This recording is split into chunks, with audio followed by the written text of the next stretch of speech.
அதிமுகவிலிருந்து பிரிந்து சென்றவர்களை மீண்டும் இணைக்க வேண்டும். சசிகலா, டிடிவி தினகரன் ஆகியோரை அதிமுகவில் இணைத்துக் கொள்ள வேண்டும் என அதிமுக முன்னாள் அமைச்சரும் சட்டமன்ற குழு தலைவருமான எஸ்பி வேலுமணி பேட்டி. பாத்தீங்கன்னா முன்னாள் அமைச்சர் செங்கோட்டையன் அதே போல இவரை முதலமைச்சரா உருவாக்குனது அவங்க சின்னம்மா அவங்க தான். அந்த நேரத்தில் பார்த்து நான் தான் கூட இருந்தேன், எல்லாம் பண்ண நாங்க எல்லாம் இருந்தோம். அந்த நேரத்தில் அவங்க பண்ணாங்க. அவங்கள அதே போல இப்ப ஓ பன்னீர்செல்வம் சரி, வைத்திலிங்கம் சரி, ஜேசிடி பிரபாகர் சரி, இவங்க எல்லாத்தையும் சேர்த்து பண்ண சொல்லிதான் நாங்க இதுக்கு முன்னாடி பேசணும். இன்னைக்கு பாத்தீங்கன்னா எல்லாத்தையும் வெளியே அனுப்பிட்டே இருந்தா எப்படி சரியா இருக்கும்? இப்போ நாங்க தெளிவா இருக்கிறோம், கட்சி நல்லா இருக்கணும். இப்ப அவர் சொல்லிட்டார், பேசும்போது அவரும் சொன்னாரு, நாங்களும் சொல்றோம். பொதுச் செயலாளர் அவருதான், மாற்று கருத்துல. இப்பவாது பாத்தீங்கன்னா இப்போ நம்முடைய சின்னம்மா அவர்களையும் அண்ணன் டிடி தினகரன் அவர்களும் வெளியே போனவங்க எல்லாத்தையுமே ஒன்று சேர்த்து பத்து கட்சி இணைங்க. இப்போ இருக்கிறவங்க பூரா குறை சொல்லி யாரும் வெளியே அனுப்பாதீங்க. அதிமுக குறித்து தவறான கருத்துக்கள் பரப்பப்படுகிறது. அதிமுகவை உடைக்க வேண்டிய நோக்கம் எங்களுக்கு இல்லை என முன்னாள் அமைச்சர் எஸ்பி வேலுமணி பேட்டி. இன்னைக்கு எல்லா பக்கம் ஊடகங்கள் எல்லாமே என்ன அதிமுக உடைக்கிறாங்க அப்படிங்கிற மாதிரி அவங்க ஒரு டீம் வச்சு எலெக்ஷனுக்கு முன்னாடி ஒரு இந்த மாதிரி செயல்பட்ட பரவாயில்ல, ஒரு ஐடி இங்க வச்சு இப்படி பண்ணிட்டு இருக்காங்க. ஆனால் அது மட்டும் இல்ல, நாங்க ஒரே ஒரு கேள்வி கேட்கிறோம். இன்றைக்கு 19 தேர்தல், 21 தேர்தல், 26 தேர்தல் இந்த மாதிரி நம்ம தோல்வி அடைஞ்சிருக்கோம். இதை ஆய்வு செய்யறதுக்கு மட்டும்தான் நாங்க பாத்தீங்கன்னா பொதுச் செயலாளர்கிட்ட சொல்லி ஆய்வு செய்யணும், தோல்வி ஆய்வு செய்யணும். அது மட்டுமல்ல, கட்சி உடைக்கக்கூடிய எண்ணம் எங்களுக்கு இது உயிர் மூச்சு இல்ல. திமுக எதிர்த்து தான் நம்ம கட்சி. ஆமா, அதாவது திமுக எதிர்த்து தான் இந்த கட்சி புரட்சித்தலைவர் எம்ஜிஆர் ஆரம்பிச்சார். அம்மா அப்படித்தான் நின்றாங்க. அதே பாணி தான் அன்னைக்கு நாங்க இருக்கிறோம். அதே போல தயவு செஞ்சு இனியாவது வேற மாதிரி சிந்திக்காம இருக்கிறவங்க போற வெளியே அனுப்பாம எல்லாத்தையும் அரவணைச்சு இந்த கட்சி பலப்படுத்தணும். இதுதான் எங்களுடைய நோக்கம். அதை தயவு செய்து அவர் செய்யணும். அவ்வளவுதான். இன்னும் குறை சொல்லிட்டே இருக்க கூடாது. பாஜகவுடன் கூட்டணி இல்லை என அறிவித்த இபிஎஸ் திடீரென தன்னிச்சையாக மீண்டும் பாஜகவுடன் கூட்டணி முடிவை அறிவித்தார். இபிஎஸ் பொதுச் செயலாளராக பொறுப்பேற்ற பின் தொடர் தோல்வியை அஇஅதிமுக சந்தித்துக் கொண்டிருப்பதாக முன்னாள் அமைச்சர் சி.வி. சண்முகம் விமர்சனம். அன்றைக்கு 2024 நாடாளுமன்ற தேர்தலில் தன்னிச்சையாக முடிவெடுத்து ஒரு யாரும் வேண்டாம், அன்றைக்கு எல்லோரும் சொன்னோம் பாரதிய ஜனதாவோட கூட்டணி வைக்கலாம் என்று ஒரு கருத்து இருந்தது. அதை காது கொடுத்து கூட கேட்கவில்லை. எனக்கு தெரியும் இனி எந்த காலத்திலையும் பாரதிய ஜனதாவோடு ஒட்டோ உறவோ இல்லை என்று சொன்னார். அது உங்களுக்கும் தெரியும், அதிமுக தொண்டர்கள் அனைவருக்கும் தெரியும், எல்லாருக்கும் தெரியும். பலமுறை அவர் சொல்லியிருக்கிறார், உங்களுக்கு தெரியும். தேர்தலுடைய முடிவு படுதோல்வியை நாம் சந்தித்தோம். நாங்கள் சொல்லுகிற போதே ஏற்க மறுத்தார். ஆனால் பாரதிய ஜனதாவோடு ஒட்டோ உறவோ மீண்டும் கூட்டணி இல்லை என்று சொன்ன பொதுச் செயலாளர் அவர்கள் திடீரென்று ஒரு நாள் டெல்லிக்கு வருகிறார். வாங்க என்று சொல்லுகிறார். என்ன என்று கேட்டால் ஒன்றும் சொல்லவில்லை, வாங்க. எங்க போகிறோம் என்று அமித்ஷா வீட்டுக்கு, அவர் வீட்டுக்கு போகிறோம் என்றார். போனார். நேர போய் பாரதிய ஜனதா கூட்டணியை உறுதி செய்கிறார்.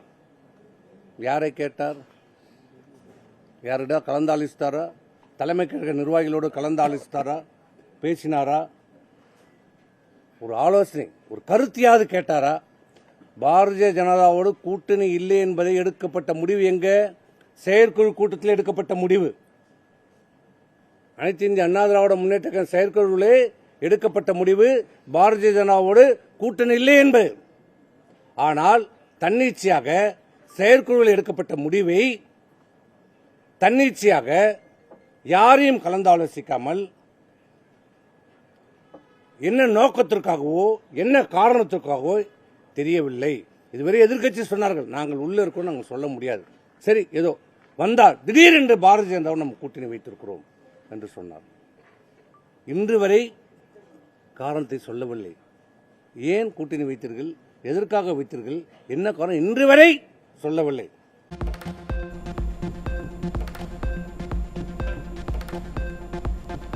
எடப்பாடி பழனிசாமி சுயமாக அஇஅதிமுகவின் பொதுச் செயலாளராக ஆகவில்லை.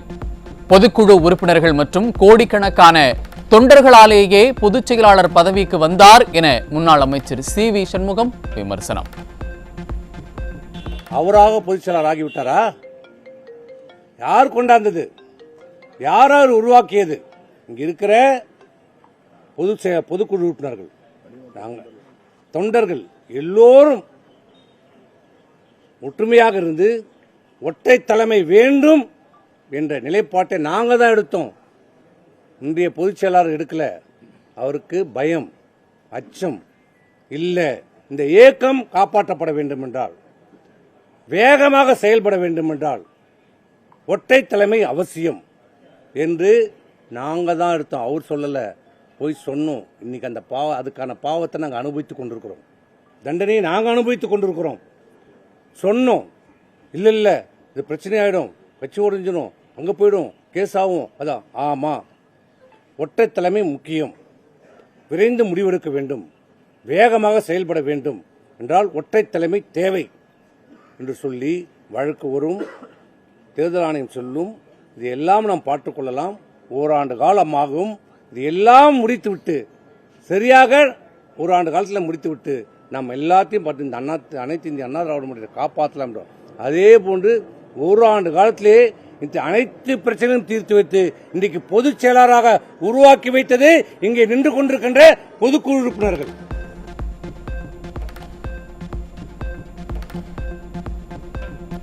தாவேகாவுடன் கூட்டணி அமைத்தால் மிகப்பெரிய வெற்றி பெறலாம் என நிர்வாகிகள் கூறியபோது அதனை அலட்சியப்படுத்தியவர் எடப்பாடி பழனிசாமி. கூட்டணிக்கு வந்த சிறிய கட்சிகளையும் உதாசீனப்படுத்திவிட்டு நான் சர்வே எடுத்து வைத்திருக்கிறேன், 200 தொகுதிகளில் அதிமுக வெற்றி பெறும் என கூறி தங்களது கோரிக்கைகளை நிராகரித்ததாக முன்னாள் அமைச்சர் சி.வி. சண்முகம் குற்றச்சாட்டு. வீடு தேடி வந்த தலைவர்களே எனக்கு தேவையில்லை, நீங்கள் வேண்டாம், நீங்க 1/2% ஓட்டு, 1.5% ஓட்டு, 3% ஓட்டு வைத்திருக்கலாம், நமக்கு தேவையில்லை, நான் வெற்றி பெறுவேன், 210 தொகுதியில் வெற்றி பெறுவேன் என்று சொல்லி ஒரு ஏசி ரூம் அறையில உட்கார்ந்து கொண்டு வந்த தலைவர்கள் எல்லாம் விரட்டி அடைத்த தலைமையை இன்றைக்கு நாம் பெற்றிருக்கிறோம். இன்றைக்கு அவர்கள் எல்லாம் அரவணைத்திருந்தால் இன்றைக்கு தமிழக வெற்றி கழகமாகட்டும், கடைசி நேரத்தில் கூட நம்முடைய அனைத்து இந்திய அண்ணா திராவிட முன்னேற்ற கழகத்திலே கூட்டணி அமைப்பதற்கு அவர்கள் தயாராக இருந்த போதும் நாங்களும் சென்று அவருடன் கூட்டணி வைத்தால் நம்ம மிகப்பெரிய வெற்றியை பெறலாம் என்று சொன்னபோது எங்களை எல்லாம் எடுத்தெறிஞ்சு பேசிவிட்டு, எனக்கு தெரியும், உனக்கு என்னப்பா தம்பி தெரியும், உனக்கு எனக்கு தெரியும், நான் பார்த்துக் கொள்கிறேன், நீங்கள் போங்கள், 200 தொகுதியில் நாம் வெற்றி பெறுகிறோம், நான் சர்வே எடுத்து விட்டேன் சொன்னாரே கோசம் இதுவரை அந்த சர்வே என்ன என்பதை எந்த நிர்வாகிகளுக்கும் காட்டதில்லை. எந்த மாவட்டம் என்ன சொன்ன, ஒரு சர்வே எடுத்தால் இப்போ என்னுடைய விழுப்புரம் மாவட்டத்தில் எடுக்கிறார். எதுக்காக சர்வே எடுக்கிறோம்? எங்கே பலமாக இருக்கிறோம், எங்கே பலவீனமாக இருக்கிறோம், எங்கே பணியாற்ற வேண்டும் என்பதற்காக எடுக்கிறோம். அப்ப அது எங்களிடம் பகிர்ந்தாதானே இந்த பகுதியிலே உங்களுக்கு பலமா இருக்கிறது, இந்த பகுதியில் பலவீனமாக இருக்குது, இதை போய் பாருங்கள் சொன்னாதான் எங்களுக்கு தெரியும். அதை தாம் பாக்கெட்டுக்குள்ளே வைத்துக் கொண்டு யாரை வைத்து எடுத்தார்? இந்த இயக்கம் தொண்டர்களுடைய இயக்கம், தொண்டர்களால் தொடங்கப்பட்ட ஒரு இயக்கம், குடும்பத்தின் ஆதிக்கம் இல்லாத ஒரு இயக்கத்தை தான் நாங்கள் இதுவரை இந்த 50 ஆண்டு காலமாக பார்த்தோம். என்றைக்கு இவரை கழகத்தினுடைய பொதுச் செயலாளராக தேர்ந்தெடுத்தோமோ அன்றைக்கே இது ஒரு குடும்பத்தின் பிடியிலே சென்று விட்டது.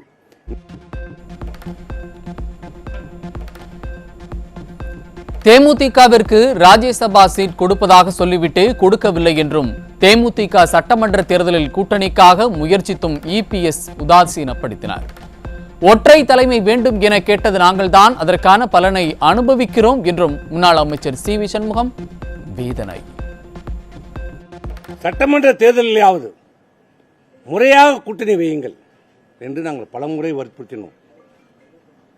தேசிய முற்போக்கு திராவிட கழகத்தை இணையுங்கள் என்று சொன்னபோது ரொம்ப நாங்கள் எங்களால் எவ்வளவு முடியுமோ அவ்வளோ சொன்னோம். ஒரு புரட்சி, ஒரு கட்சிக்கு, ஒரு தலைவர்களுக்கு என்ன, சொன்ன வாக்கை காப்பாற்றப்பட வேண்டும். ஒரு வாக்குனா ஒரு தலைவர்களுக்கு வாக்கை, அது நாக்கு சுத்தணும், காப்பாற்றப்பட வேண்டும். நாடாளுமன்ற தேர்தலிலே கொடுத்த வாக்குறுதி தேமுதிகவுக்கு ஒரு ராஜ்யசபா எம்பி கொடுப்போம் என்று சொன்னார். ஆனால் முடிந்த பிறகு அந்த நாடாளுமன்ற தேர்தல் வருகிற போது நிலையை மாற்றிக்கொண்டார். நாங்கள் சொன்னோம், இது தப்பு, முறையல்ல, சொன்னதை கொடுங்க, அடுத்த தேர்தல் உங்களுக்கு யாரை போடுகிறீர்களோ போட்டுக்கொள்ளுங்கள், நீங்கள் யார் வேணாலும் போடட்டும், ஆனால் இப்போ அவர்களுக்கு கொடுங்க, சட்டமன்ற தேர்தலுக்கு அவர்கள் நமக்கு தேவை, அதை கொடுங்கன்றோம். எங்கள் கருத்தை உதாசனைப்படுத்தி விட்டார். ஸோ அவர் கொடுத்த வாக்கையும் காப்பாற்றவில்லை. அதனால் அவர்கள் எங்கள் மீது மிக வருத்தம். அந்த வருத்தம் கடைசி வரைக்கும் அவர்கள் கூட்டணி வெளியேறுவதற்கான காரணமாக அமைந்து விட்டது.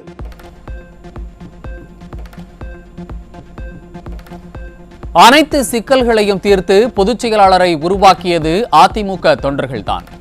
இபிஎஸ் பொதுச் செயலாளர் ஆனதிலிருந்து உறுப்பினர்களை தொடர்ந்து நீக்கி வருவதாகவும், இந்தியாவில் எந்த கட்சியிலாவது ஒரே நேரத்தில் இப்படி பெரும் பகுதி நிர்வாகிகளை நீக்குவார்களா எனவும் முன்னாள் அமைச்சர் சி வி சண்முகம் கேள்வி. அவர் செய்திருக்கிற ஒரே பணி சிறப்பான பணி, கழக பணி. இந்த கழகத்தில் இருக்கிற தலைவர்களையும் நிர்வாகிகளையும் தொண்டர்களையும் வெளியேற்றுவதுதான் அவருடைய நோக்கம். திமுக உடைய நோக்கத்தை மிக வெற்றிகரமாக செயல்படுத்துகிற ஒரு பொதுச் செயலாளராக இன்றைக்கு இந்த பொதுச் செயலாளர் இருக்கிறார். திமுக நோக்கம் என்ன? அண்ணா திமுகவை அழிக்க வேண்டும், ஒழிக்க வேண்டும், பலவீனமடை செய்ய வேண்டும். இதுதான் நோக்கம். இப்ப அவர் என்ன செய்து கொண்டிருக்கிறார்? பொதுச் செயலாளர் தேர்தலுக்கு தேர்தல், தேர்தலுக்கு தேர்தல், அனைத்து அண்ணா திராவிட முன்னேற்ற கழகம் பலவீனமடை செய்து கொண்டிருக்கிறார். அதை புரிந்து கொள்ள மறுக்கிறார். சொன்னாலும் கேட்க மறுக்கிறார். எனக்கு தெரியும், எனக்கு தெரியும், எனக்கு தெரியும், நீங்கள் போங்க என்று சொல்லுகிறார். இன்றைக்கு என்ன செய்திருக்கிறார்? மீண்டும் அவர் பணியை துவக்கியிருக்கிறார். தேர்தலுக்காக விடுமுறை விடப்பட்ட பணியை, அவர் கழக பணியை இன்றைக்கு தொடங்கி இருக்கிறார். இன்றைக்கு நீக்கம் எத்தனை பேர்? 26 பேர் எங்களை நீக்கி இருக்கிறார். கேட்கிறேன், இந்தியாவிலே எந்த இயக்கத்திலேயாவது எந்த கட்சியிலேயாவது இப்படி ஒரு பெரும்பகுதியான நிர்வாகிகளை நீக்கியதாக நீங்க பார்த்திருக்கிறீர்களா? கேள்விப்பட்டிருக்கீங்களா? பிரிந்து சென்றிருப்பார்கள், பிரிந்து சென்றிருப்பார்கள். நீக்கியதாக அறிவித்திருக்கிறார். இவருக்கு யார் அந்த அதிகாரத்தை கொடுத்தது? இவருக்கு எங்கிருந்து அந்த அதிகாரம் வருகிறது? எல்லோரும் இவர் கழகத்துடைய துணை பொதுச் செயலாளர், இவருடைய கழகத்துடைய தலைமை நிலை செயலாளர், நாங்கள் எல்லாம் அமைப்பு செயலாளர், மாவட்ட கழக செயலாளர்கள், சட்டமன்ற உறுப்பினர்களாக இருக்கோம். எங்களை நீக்குவதற்கு பொதுச் செயலாளருக்கு எந்த அதிகாரம் இருக்கிறது? எங்களிடம் விளக்கம் கேட்கப்பட்டதா? இல்ல காரணம் நீக்கிய அந்த நீக்கப்பட்டிருக்கிற பட்டியலில் காரணம் சொல்லப்பட்டிருக்கிறதா? இந்த காரணத்துக்காக, இந்த இதுக்காக நீக்கணும் என்று சொல்லப்படுறதா? இது எப்படி சொல்லும்? எந்த விதத்திலையும் செல்லாது. அவர் நீக்கிய அந்த பத்திரிகை வடகட்டத்துக்கு கூட உதவாது. இது எதற்கும் செல்லாது, செல்லாது, எதற்கும் அது செல்லாது.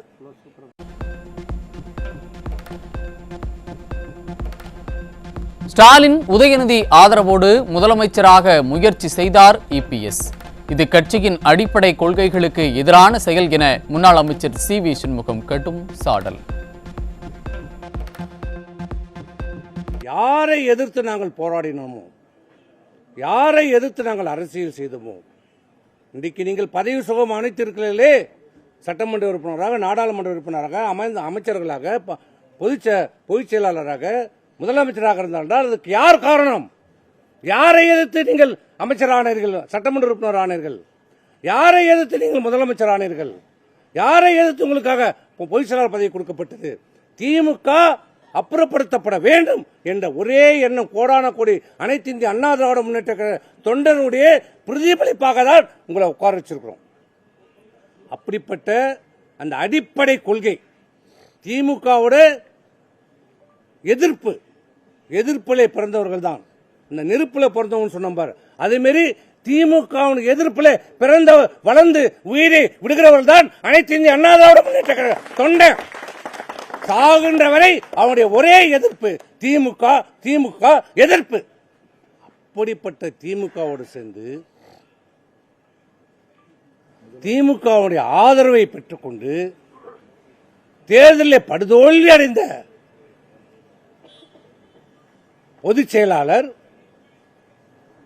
நான் முதலமைச்சராக ஆதரவு தருகிறார்கள். திமுகவுடைய ஆதரவோடு என்றால் இன்னும் நேரடியாக சொல்ல வேண்டும் என்றால் மு.க. ஸ்டாலினுடைய ஆதரவோடு, உதயநிதி ஸ்டாலினுடைய ஆதரவோடு நான் முதலமைச்சராக பதவியேற்க உள்ளேன். எனக்கு வாய்ப்பு இருக்கிறது, பிரகாசமாக இருக்கிறது, அருமையாக இருக்கிறது, சிறப்பா நான் முதலமைச்சர் ஆயிடுவேன், நீங்கெல்லாம் அமைச்சராயிடலாம். இப்படி ஏற்றுக்கொள்ள முடியும்? அனைத்து இந்திய அண்ணா திராவிட முன்னேற்ற கழகத்தினுடைய அடிப்படை கொள்கை, constitution of the party, it violates the constitution of the ADMK party constitution. கட்சியினுடைய அடிப்படை கொள்கையை மீறுகிற செயல். அதை யார் செய்கிறார்? அந்த கட்சியினுடைய சட்டத்திட்டங்களை, கொள்கைகளை காப்பாற்ற வேண்டிய, கடைபிடிக்க வேண்டிய, செயல்படுத்த வேண்டிய இந்த கட்சியினுடைய பொதுச் செயலாளர் மீறி இருக்கிறார். உண்மையிலே இதுக்கு நடவடிக்கை எடுக்கப்பட வேண்டும் என்றால் யார் மேல எடுத்திருக்கணும்? அது தொண்டர்கள் விரைவில் முடிவு செய்வாங்க. அதனால்தான் நாங்கள் சொன்னோம்.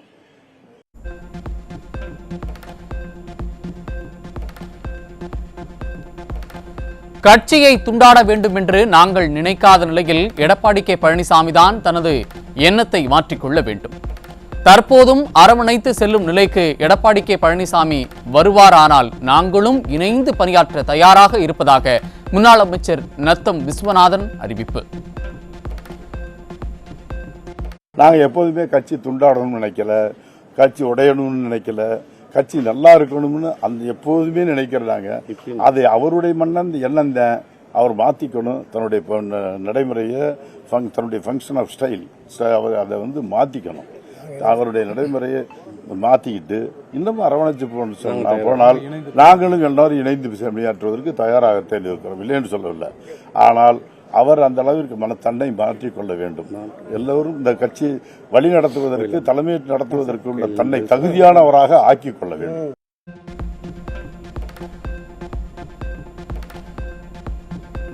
தாவேகாவின் வெற்றியின் வீச்சு எப்படி இருந்தது என்பதை கொளத்தூர் உள்ளிட்ட தொகுதிகளில் பார்த்தும் கூடவா புரியவில்லை என திமுகவிற்கு முதல்வர் விஜய் கேள்வி. அதிகாரத்தை வைத்துக் கொண்டு ஆட்டம் போட்ட திமுக அமைச்சர்கள் 15 பேரின் தோல்வியை பார்த்தும் கூடவா புரிந்து கொள்ளவில்லை எனவும் கேள்வி.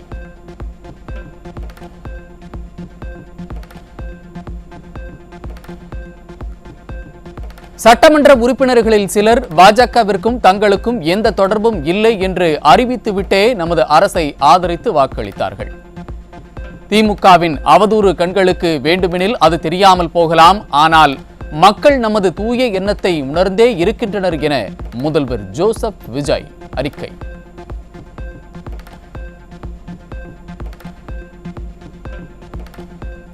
திமுக ஆட்சியில் சட்டமன்ற நடவடிக்கைகளின் நேரலை ஒளிபரப்பு துண்டிக்கப்பட்டதற்கு முதல்வர் ஜோசப் விஜய் கடுமையான கண்டனம்.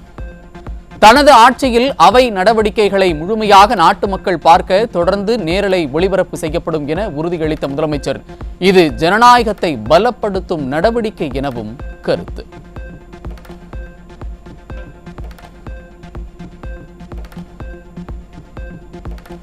மருத்துவ படிப்புகளில் நீட் அடிப்படையிலான சேர்க்கைகளை உடனடியாக ரத்து செய்ய வேண்டும் என்றும் 12ஆம் வகுப்பு மதிப்பெண்களின் அடிப்படையிலேயே மாநிலங்களே மருத்துவ இடங்களை நிரப்ப வேண்டும் என்றும் இது மாணவர்களின் எதிர்காலத்தை பாதுகாக்கும் நடவடிக்கை என தமிழ்நாடு முதலமைச்சர் விஜய் ஒன்றிய அரசை வலியுறுத்தி கடிதம்.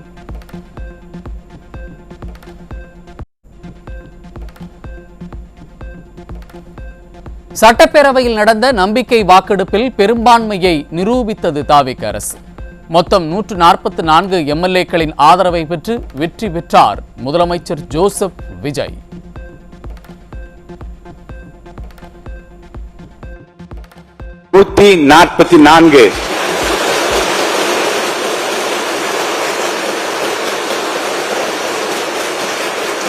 தீர்மானத்தை எதிர்த்தோர் 22, நடுநிலை வகித்தோர் 5, தீர்மானத்தை ஆதரித்தோர் அதிகமாக இருப்பதால் மாண்புமிகு முதலமைச்சர் அவர்களின் தீர்மானம் நிறைவேறியது, வெற்றி பெற்றது. மாண்புமிகு முதலமைச்சர் அவர்களின் தீர்மானம் வெற்றி பெற்றது என பேரவைக்கு அறிவிக்கிறேன். தீர்மானத்தை ஆதரித்தோர் 144,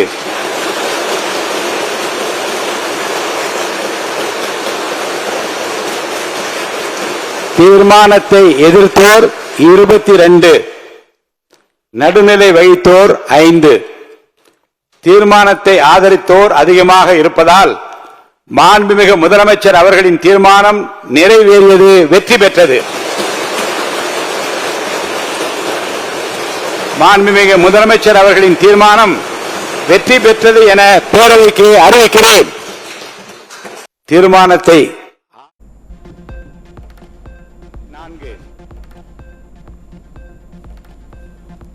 நம்பிக்கை வாக்கெடுப்பில் தாவேக அரசுக்கு 144 பேர் ஆதரவளித்து வெற்றி பெற்ற நிலையில் அரசுக்கு எதிராக 22 பேர் வாக்களித்தனர். சட்டப்பேரவையிலிருந்து திமுக, தேமுதிக வெளிநடப்பு செய்த நிலையில் மதிமுகவை சேர்ந்த உறுப்பினர்களும் நம்பிக்கை வாக்கெடுப்பை புறக்கணித்தனர்.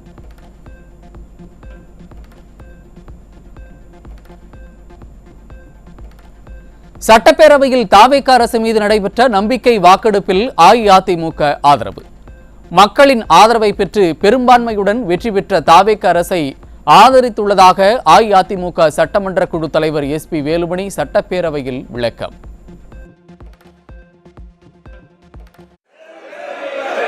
மக்களின் உணர்வுகளையும் மக்கள் எண்ணங்களை மதித்து முதலமைச்சர் தலைமையில் அமைந்துள்ள அரசுக்கு மாண்புமிகு முதலமைச்சர் கொண்டு வந்த நம்பிக்கை தீர்மானத்திற்கு அனைத்து இந்திய அண்ணா திராவிட முன்னேற்ற கழகம் ஆதரவு.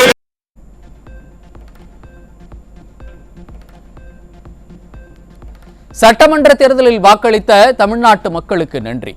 அஇஅதிமுக சட்டமன்ற குழு தலைவர் எஸ்பி வேலுமணி சட்டப்பேரவையில் மக்களுக்கு நன்றி தெரிவித்தார். சட்டமன்ற தொகுதியில் 5வது முறையாக என்னை தேர்ந்தெடுத்த மக்களுக்கு நன்றி தெரிவித்துக் கொண்டு, மக்கள் தீர்ப்பு மகேசன் தீர்ப்பு, மக்களின் உணர்வுகளுக்கு மக்களின் எண்ணங்களுக்கு மதிப்பளித்துதான் நம்முடைய முதலமைச்சர் தலைமையிலே அமைந்துள்ள அரசுக்கு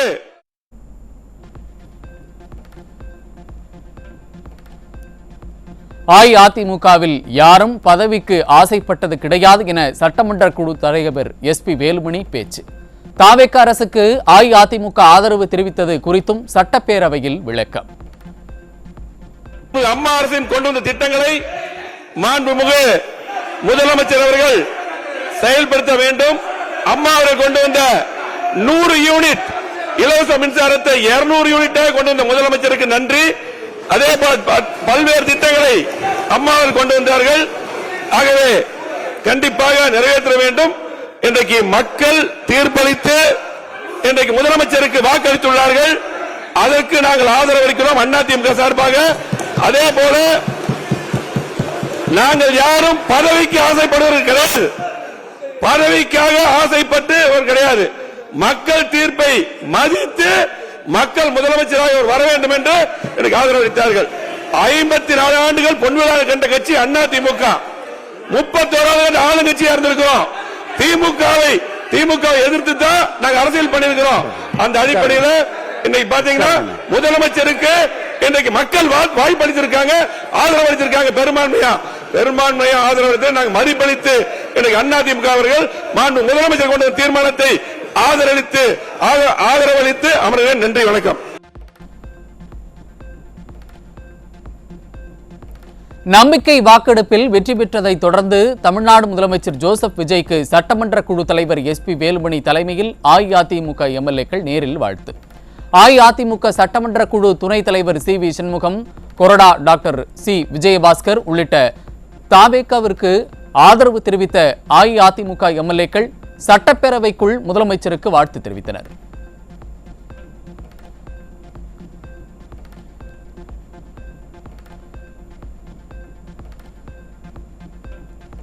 தமிழக சட்டப்பேரவையில் தாவேக அரசு மீதான நம்பிக்கை கோரும் தீர்மானம் அஇஅதிமுக எம்எல்ஏக்கள் ஆதரவுடன் மாபெரும் வெற்றி. அரசுக்கு ஆதரவாக வாக்களித்த அனைத்து சட்டமன்ற உறுப்பினர்களுக்கும் நன்றி தெரிவித்த முதல்வர் ஜோசப் விஜய் தாவேகாவை வெற்றி பெறச் செய்த தமிழக மக்களுக்கும் நன்றி தெரிவித்தார்.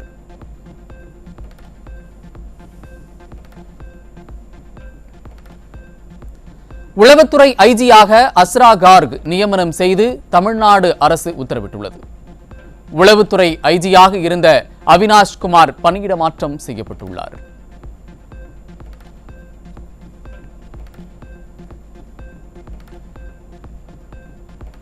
ஐஏஎஸ் அதிகாரிகளை பணியிட மாற்றம் செய்து தமிழ்நாடு அரசு உத்தரவு.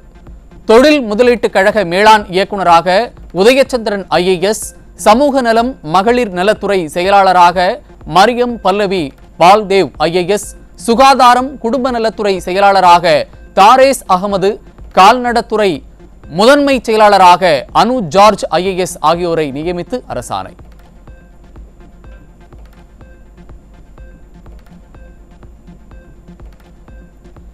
புதுச்சேரியின் முதல்வராக என்ஆர் காங்கிரஸைச் சேர்ந்த ரங்கசாமி மீண்டும் பதவியேற்பு. ஆளுநர் மாளிகையில் நடைபெற்ற பதவியேற்பு விழாவில் 2 பேர் அமைச்சர்களாகவும் பதவியேற்றனர். நான் ரங்கசாமி கடவுளின் பெயரால் உறுதி கூறுவதாவது, நான் சட்டப்படி ஏற்படுத்தப்பட்ட இந்திய அரசியலமைப்பின் பேரில் உண்மையான நம்பிக்கையும் மற்றும் பற்றுறுதியும் கொண்டிருப்பேன். இந்தியாவின் இறையாண்மையையும் ஒருமைப்பாட்டையும் பேணி போற்றுவேன்.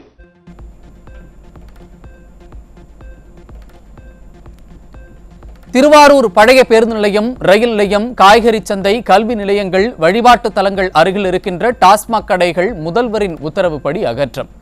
தங்களின் கோரிக்கையை ஏற்று பெண்கள் அதிகம் நடமாடும் பகுதியில் இருக்கின்ற டாஸ்மாக் கடைகளை மூட உத்தரவிட்ட முதல்வர் ஜோசப் விஜய்க்கு பொதுமக்கள் நன்றி.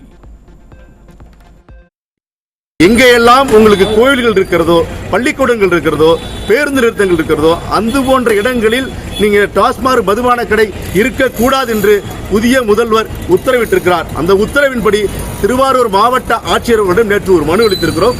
ஏற்கனவே திருவாரூர் வர்த்தக சங்க சார்பாகவும் நிறைய மனுக்கள் கொடுக்கப்பட்டிருக்கிறது. நாங்களும் சென்ற ஆட்சியில் நூற்றுக்கணக்கான மனுக்களை மாவட்ட ஆட்சியரிடம் கொடுத்தோம். எந்த பதிலும் இல்லை. சென்ற ஆட்சியில 500 மதுக்கடைகளை மூடுவோம் என்று அறிவித்திருந்தார்கள். அந்த அறிவிப்பின்படி திருவாரூர் நகரத்தில் உள்ள எந்த கடைகளும் மூடப்படவில்லை. அந்த அறிவிப்பு வெறும் வெற்று அறிவிப்பு தான்.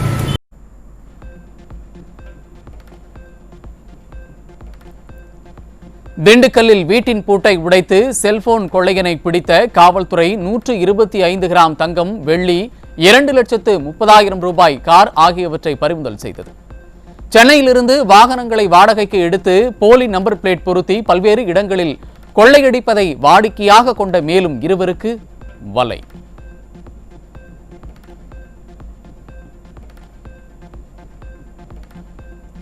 கடலூர் மாவட்டம் புவனகிரி அருகே உள்ள மருதூரில் செயல்பட்டு வந்த டாஸ்மாக் கடை மூடப்பட்டதற்கு கிராம மக்கள் மற்றும் பள்ளி கல்லூரி மாணவர்கள் வரவேற்பு. தமிழகம் முழுவதும் இருக்கின்ற 700க்கும் மேற்பட்ட டாஸ்மாக் கடைகளை மூட அரசு உத்தரவு பிறப்பித்துள்ள நிலையில் நடவடிக்கை.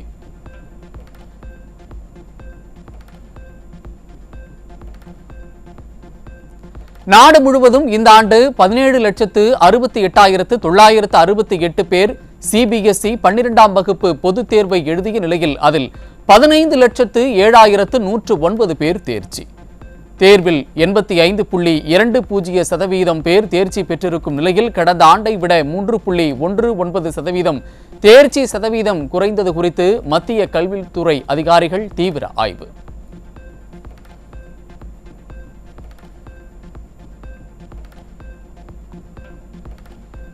வேலூர் வேலங்காடு பொற்கொடியம்மன் கோவிலில் நடைபெற்ற ஏரி திருவிழாவில் பல்லாயிரக்கணக்கானோர் கூடி ஆடு, கோழிகளை பலியிட்டு சமைத்து பக்தர்களுடன் உண்டு நேர்த்திக்கடன் செலுத்தி வழிபாடு. பொம்மைகளை காணிக்கையாக செலுத்தி அம்மனை அலங்கரிக்கப்பட்ட பல்லக்கில் வைத்து மேளதாளங்கள் முழங்க ரதத்தை தூக்கி பக்தி பெருக்குடன் கொண்டாட்டம்.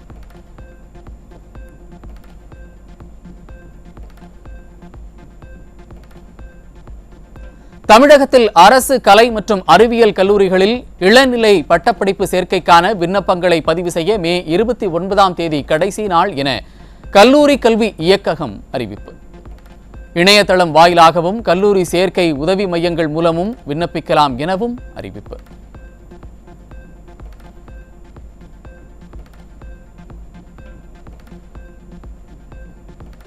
திருவண்ணாமலை மாவட்டம் செய்யாறு அடுத்த மேல் நெமிலி கிராமத்தில் வீட்டின் வெளியே உட்கார்ந்து கொண்டிருந்த 78 வயது மூதாட்டி டிராக்டர் மோதி பரிதாபமாக பலி.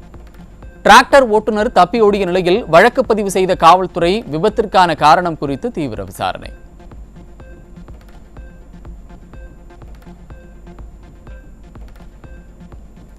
பழனி தண்டாயுதபாணி சுவாமி மலைக்கோவிலில் நடைபெற்ற உண்டியல் காணிக்கை என்னும் பணியில் ரொக்கமாக 2,59 லட்சம் ரூபாய் வசூலானது. பக்தர்கள் 413 கிராம் தங்கம் மற்றும் சுமார் 9 கிலோ வெள்ளிப் பொருட்களையும் நேர்த்திக்கடனாக செலுத்தியிருந்தனர்.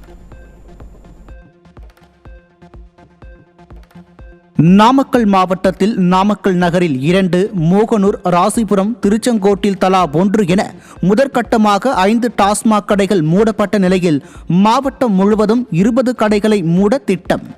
நாமக்கல் பேருந்து நிலையம் அருகே இருந்த கடைகள் மூடப்பட்ட நிலையில் மதுபான பாட்டில்களை அட்டை பெட்டியில் அடுக்கி பாதுகாப்பாக எடுத்து சென்ற ஊழியர்கள். திருவண்ணாமலை மாவட்டம் செய்யார் அருகே பள்ளிக்கு அருகாமையில் இருந்த டாஸ்மாக் கடை மூடப்பட்டதற்கு தமிழக முதலமைச்சருக்கு நன்றி தெரிவித்து பொதுமக்கள் இனிப்புகளை வழங்கி கொண்டாட்டம். தமிழக முதலமைச்சர் ஜோசப் விஜய் பள்ளிகள் மற்றும் வழிபாட்டு தலங்களுக்கு அருகாமையில் உள்ள 717 டாஸ்மாக் கடைகளை அகற்ற உத்தரவிட்ட நிலையில் பொதுமக்கள் நிம்மதி. தூத்துக்குடி அருகே கணவருடன் தகாத உறவில் இருந்த பெண்ணை தாக்கி முகத்தில் தலையணையால் அழுத்தி கொடூரமாக படுகொலை செய்த கணவன் மனைவி சிக்கினர். படுகொலை செய்யப்பட்ட பெண்ணின் சடலத்தை காட்டுப்பகுதியில் புதைத்த நிலையில் கொலை குறித்து போலீசார் தீவிர விசாரணை. வேலூர் மாவட்டம் குடியாத்தத்தில் மது போதையில் ஏற்பட்ட தகராறில் இளைஞர் அடித்துக் கொலை. நண்பர்களுக்கிடையே ஏற்பட்ட மோதலில் கட்டையால் தாக்கியதில் இளைஞர் உயிரிழந்ததை அடுத்து கொலையாளி சிக்கினான். சேலம் மாவட்டம் இளம்பிள்ளை அருகே கூலி தொழிலாளி சரமாரியாக வெட்டப்பட்ட விவகாரம். வீட்டின் முன்புறம் படுத்திருந்த தொழிலாளியை சரமாரியாக வெட்டிய வழக்கில் 5 சிக்கிய நிலையில் அதிர்ச்சி பூட்டும் சிசிடிவி காட்சி வெளியானது.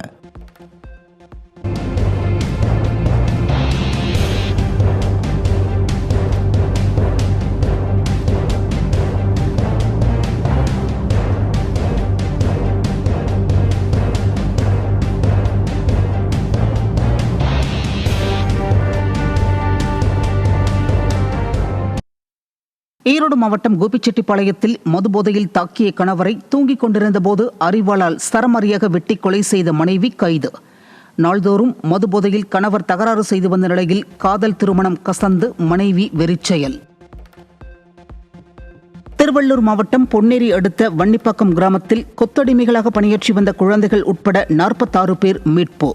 மீட்கப்பட்ட நபர்கள் ஒடிஷா மாநிலத்தை சேர்ந்தோர் என்றும் அவர்களது மறுவாழ்விற்காக தலா 30,000 ரூபாய் உதவித்தொகை அரசு சார்பில் வழங்கப்பட இருப்பதாகவும் தகவல்.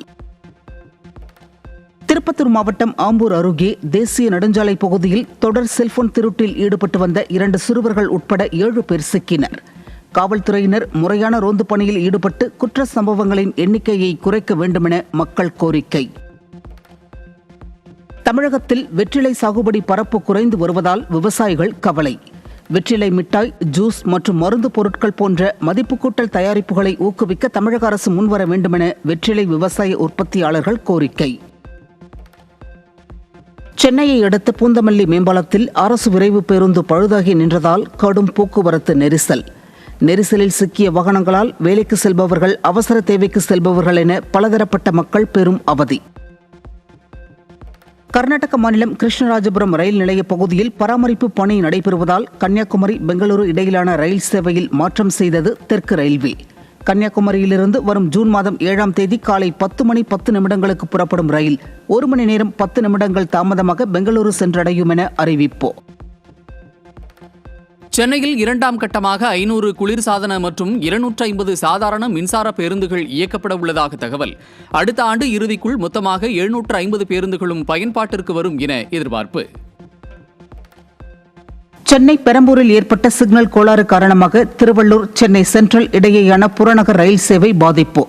ரயில்கள் ஆங்காங்கே நிறுத்தப்பட்ட நிலையில் அரக்கோணம், திருவள்ளூர், ஆவடி பகுதிகளிலிருந்து சென்னை சென்ட்ரலுக்கு இயக்கப்படும் ரயில்கள் தாமதத்தால் பயணிகள் கடும் அவதி. சட்டப்பேரவை தேர்தல் முடிந்ததும் தலைமை வழக்கறிஞர் பதவியை PS ராமன் ராஜினாமா செய்ததை தொடர்ந்து தமிழக அரசின் தலைமை வழக்கறிஞராக விஜய் நாராயணனை நியமித்து அரசாணை வெளியிடு.